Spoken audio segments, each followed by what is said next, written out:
You are now chopping it up with the Nerd Barbershop Podcast.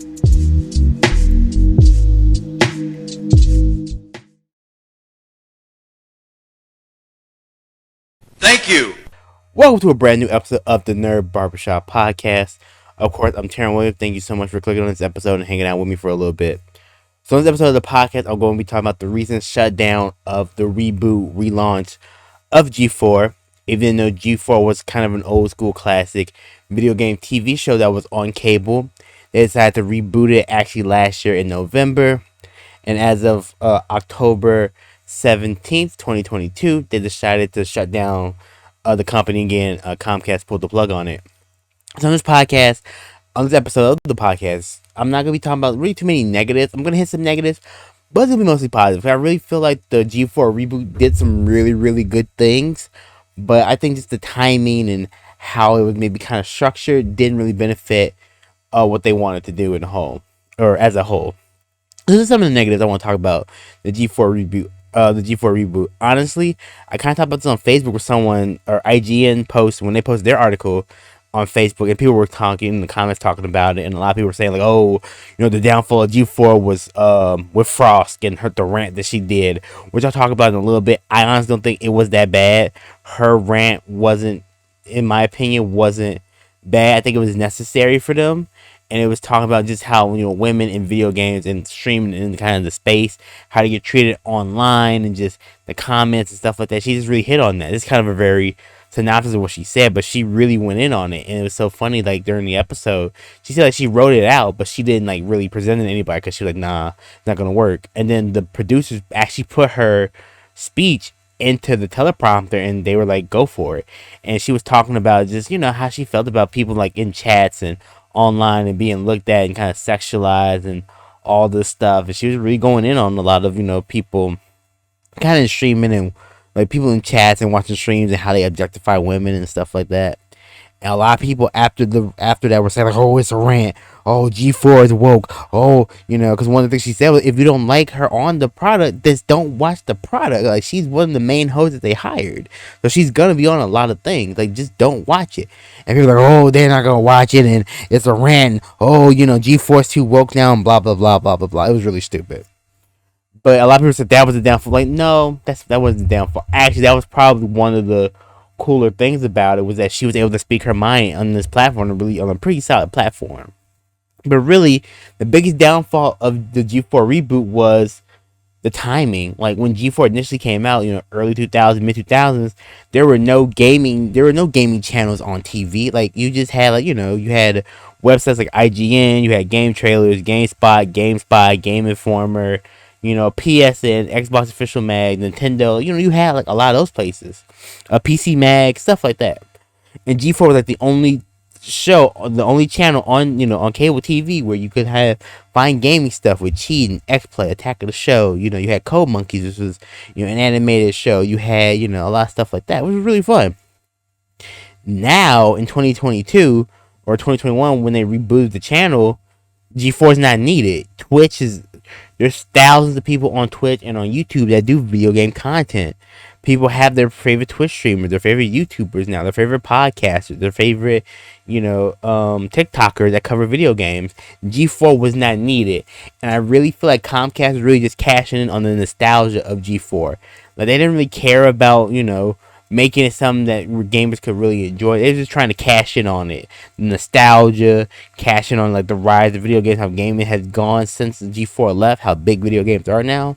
They wanted to cash in on that. It just wasn't developed the way it should have been developed. Whereas I think in the long run, it was really hurt the company. It hurt the show. I mean, it hurt the channel, the show, the project. Like, it just really hurt it. Because if it was like a grassroots thing, very kind of bare bones, maybe a bunch of content creators who really like G4 banded together to create it, I think it would have been much better. It would have been way more successful. But with it having the back end, like the sponsorships and all that stuff, it just didn't. It was missing some charm. It felt just like business. They figured it out, but it really did feel like it was just business and just a money ploy. It really was. Comcast is more concerned about the bottom line. The bottom line is what they were worried about. And according to like an article on reading on Polygon, they're saying like low viewership was a reason, and like some of the money because saying like some of the guest content creators they were getting were asking for $30,000 a day. That's insane. That's somebody's salary, and some content creators were asking for that per day. Like that's nuts. So yeah, it seemed like financially they didn't really build, they didn't structure it right, and they didn't get the right people. They were bringing on looked like the wrong content creators to do it. It just seemed like it wasn't structured all the way.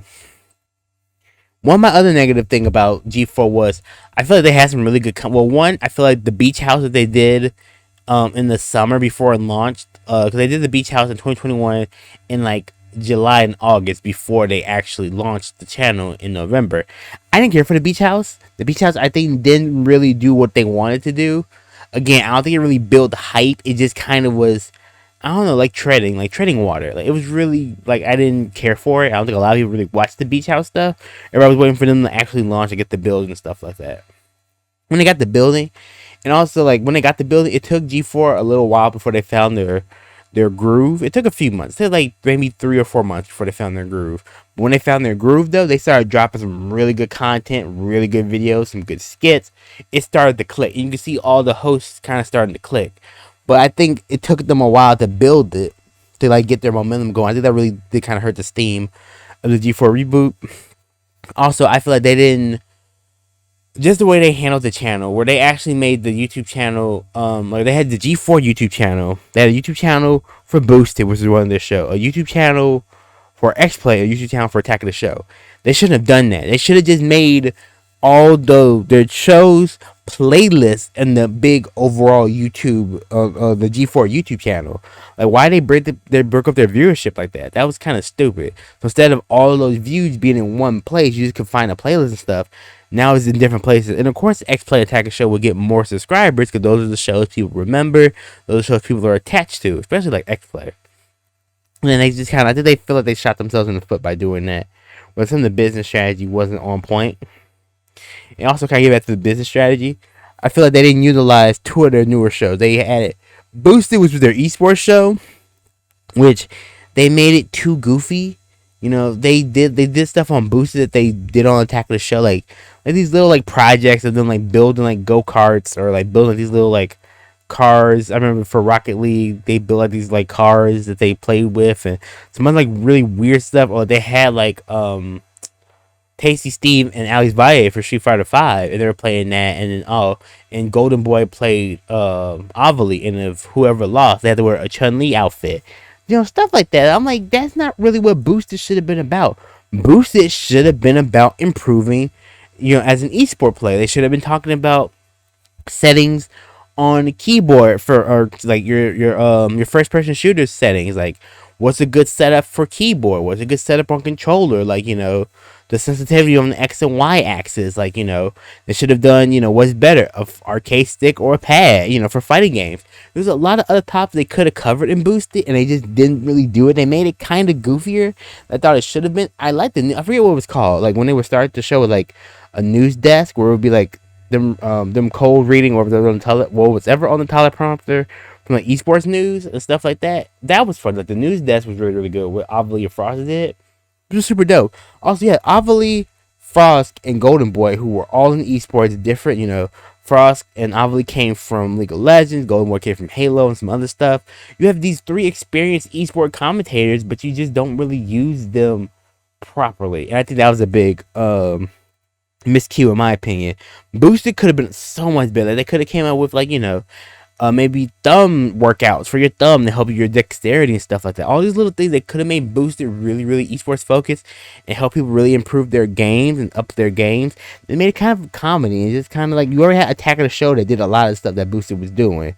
So why would you make Boosted the same thing as Attack of the Show? That was my point. It just didn't really work out for me.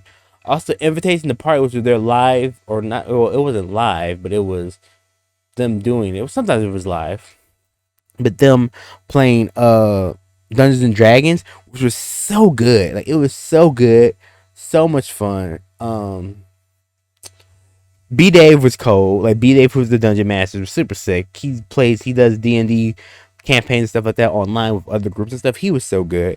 I would love all the hosts got a chance to do it, because I think like the Black Hokage would have been hilarious in it if they would have got Avali in it to do it. I think it would have been hilarious. Like, I feel like one of the rising stars of G4 was Gina. Like Gina Darling, just she kind of, you could just see, and I think one of the coolest I really love was seeing the rise of some of the content creators. Because a lot of them did their own stuff; they've been doing it for a while. You can see them get comfortable in that environment, and all of a sudden, them just kind of taking off and flourishing. We'll talk about a little bit more in the positive section, but they didn't use Dungeons. They didn't use Invitation to Party. Like, it was one of their best shows. I think people were watching. I think they had like 20,000 views all at once, like concurrently once on Twitch. So it was doing really well, and they set up for a season 2, but of course now there won't be a season 2. But yeah, I just don't think they used what they had properly. I think they didn't use what they had properly. The business side of G4 wasn't really good, and it was a really slow startup. And I think that all those things kind of led to the downfall. It's kind of hurt it. Now, with the negatives out of the way, let's talk about, I love this, like all the stuff I loved about G4 reboots. And you guys, if you're gonna talk about that, you gotta start with the content. You gotta start with the host. They picked some really great hosts. Like, I think all the hosts really snapped. If any of them like listen to this podcast, you all did a phenomenal job. I loved it, especially after about 3-4 months. You could see everybody was kind of like figuring out their groove, what they liked, what they didn't like. And after about 3 months, they could really start to put it together. And then that 4-month period, they were going ham. Like, everyone's just like clicking. You could see the fun, the relationships, the family that they built. And you could just tell that they really started to find the flow. Like, cause like, especially like the Black Hokage. You can see at first he has his own Twitch channel, his own YouTube channel. I think he has a podcast too that he does. He's really good on that stuff, but you can tell like he didn't quite find his X-Play flow yet. You can see like he was just kind of filling it out. After a couple of months, any X-Play video he was on it. He was hosting. He was one. You could tell he became one of the leads, and just like he just exploded. Like, you could just see he was having fun, having a good time. All the skits and stuff. Him and Frost really they really kind of became like the head, like the Black Hokage, Frost, and I say Gerard the Completionist were really like, you see they were kind of like in the forefront. Like, they really took over and became kind of like the their lead anchors, if you will. But then everybody just kind of snapped. Like, Gina came on. You can see Gina came, especially when she did Dungeons and Dragons, which something she hadn't done. You could tell she was trying to figure it out. But after she got comfortable, she hit that. She was going crazy. Cassim was great. Cassim and Fiona Nova were so good together. Like, you could tell they just became genuinely like best friends. Like, they sat next to each other during the Dungeons and Dragons playthrough. Were cracking up every episode. Just they would say something to each other, and you could see them break character all the time. It was just great. Austin Creed was killing it, WWE superstar. He's used to be in front of the camera and ad-libbing and doing what he does. And him doing this was so good for him, because he started his YouTube channel, Up, Up, Down, Down, to bridge the gap between wrestling and video games. He got a chance to be a G4 host. Check that off the bucket list. He was great. Golden Boy was great. It's funny, I didn't even realize Golden Boy was one of the commentators who did the first ever episode of AEW, because he was one of the commentators. And when I heard it, I'm like, he looks familiar, but I'm not sure who that is. And I was like, oh snap. But Golden Boy was great. He really came on and really found his voice and really started to get it. His video he did with he did an interview with Reggie Fils-Aimé, because Gerard was supposed to do it, but he couldn't because something happened. I think Gerard was sick, and so he couldn't do it. So Golden Boy stepped up. That interview was great. That was one of the best videos they did. Black Hokage video he did talking about Def Jam New York, talking about the Def Jam series, bringing back the Def Jam series. And he got a chance to interview David Banner. Again, one of the best videos there. It was so heartwarming just to see them talk about it. Just them talking about, being African American men in America and succeeding and thriving. It was really cool. It was such a dope interview. And you could see the Black Hokage, like, you could see him getting like teared up and really emotional toward the back end of that video, because David Banner just compliments him, like, hey, I see you doing your thing. I see, where you came from. You're grinding. I'm so proud of you. I'm happy for you. You could see Black Hokage just kind of break down a little bit. Not a lot, but you can see it meant a lot to him. So that was great. Those moments were great. Like, just seeing Frost take over, and she became really like a lead. Avali was hilarious. Gerard the Completionist was great. Just running through the list. Top of Fiona. Will Neff was absolutely hilarious on Attack of the Show. Of course, Kevin Pereira, OG Attack of the Show, but Will Neff was hilarious. Just some of his spots that he did, like, he just had always something in his back pocket. There was so much fun. Then you get into when you got to meet, some of the producers, like, Vanessa, B Comp, when you get to see like Jake, um, I can't think of his name now. He did vibe check for a while. And he left. But you could tell something was weird happening because people started just randomly leaving and doing other projects and moving around, and people started leaving. But the hosts were amazing. The content really started to flow, and you can tell they were a big family. But I think at the end of the day, of course, you can't forget Cess, like Adam Sessler, the cesspool, just him, and they just you could see them all come together, and they all banded like with each other, which I thought was great. Like there were so many times where, like I saw where people were commenting on Frost's like her speech that she did, but I remember Gerard, Golden Boy and Gerard, they did this thing called Retribution, where they were playing indie games, stuff like that on Twitch, for like a couple hours. And I remember, I think they were playing the game, and somebody was on Twitch saying like, "Oh, you guys, you're killing G4. You guys aren't that great." Blah blah blah. And Gerard was like, "Hey, don't watch. Get out the chat with that BS. I got time. Why don't you come do it?" Like he was going in because people were in the chat. Just a lot of people kept saying that, "Oh, the new hosts are ruining G4." They said the same thing to Adam Sessler, and Adam said the same thing. He was like, "Hey, if you don't rock with my new co-host, you don't rock with me." And again, you can watch something else. But then no one came at them too, but they decided to come at Frost. I thought that was very, I'm like, y'all gonna come at Frost though, but some of the guys are holding it down, telling y'all to go watch other stuff, and y'all got nothing to say to them. But whatever, I digress. So I was sad to see G4 shut down because you could tell everybody was so sad because they were working so hard and putting in really good, especially some of the back end of the stuff. Like I thought it was weird when they're doing budget cuts. Like I believe it was the first person I saw that got let go, and then when the Black Okage got let go, it was just abrupt. It was just like, oh, this will be my last video. And at the end of the video, they did kind of like a little shout out to him, and they were like saying their goodbyes. And I was like, damn, really? He got let go? I'm like, what? Budget cuts? This is weird. And sure, and then all of a sudden, everybody got let go. So it's sad to see it end. But I do feel like if G4, if it was like a grassroots, was just like a couple, like just like the same content creators, like all came together and decided to band together. Hey, we're gonna do a YouTube channel together, and they figured out the logistics and how it would work and stuff, and they did it. I almost guarantee you it will be more successful because it will have the heart, and the love. I feel like Comcast is doing it for the money. If it would have been like indie, almost like an indie project, sort of, I think it would have been so much successful. I think the love would have been in it, and like it just would have been a little bit different. So, but I felt bad seeing like everyone kind of all these people losing their jobs, all the producers, all the staffers, everyone that all the content creators. That they'll be okay. Like all the hosts will be okay because they were already doing stuff. But all the other people on the back end of it, where they probably enjoy coming to work and making this happen. But the cool thing is like all those people can now say they work for G4 in some way.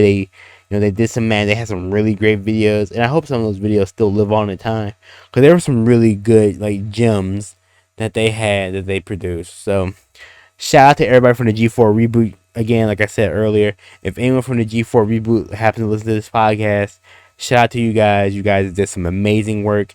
Didn't quite make it a year before the what? Because it wasn't quite a year. So for like the 11 months, you guys were doing YouTube and Twitch. You guys were holding it down, and you can tell they were having the fun. It was a labor of love, but it just didn't work out. And that's just sad. That kind of broke my heart. I'm like, man, I wish it could have worked out because you could just see the potential, especially when them starting to feel like I feel like year 2 it would have been even better, but you can just see they really started to find their groove and they really started to figure it out. But it is what it is, all good things must come to an end. I thought that was really fun. It might not have been the best at first, but man, it really started to come together like a good cake. Like, cake is just batter at first. It kind of tastes good, but it's like, it's just batter. But, it started to really become a cake. And I'm really happy that they actually rebooted G4. I'm happy to meet, I got to meet new content creators. I follow damn near all the hosts just about. So it was really cool. So that was just for me. And I wish everyone who worked on G4, all the producers, the schedules, the accountants, the lighting guys, the equipment guys, the camera guys, and of course the hosts, the very, very best. Thank you for checking out this brand new episode of the Nerd Barbershop Podcast. Of course, like, share, comment on the podcast on Spotify. I post it on YouTube as well. Comment, let me know what you think. Let me know if you watched the G4 reboot and how you felt about it. Until next time, again, it's Terrence Williams. Just like all my videos, Slicing, Dicing, Gaming. It's not just a motto. It's a lifestyle. I'll see you next podcast. Later.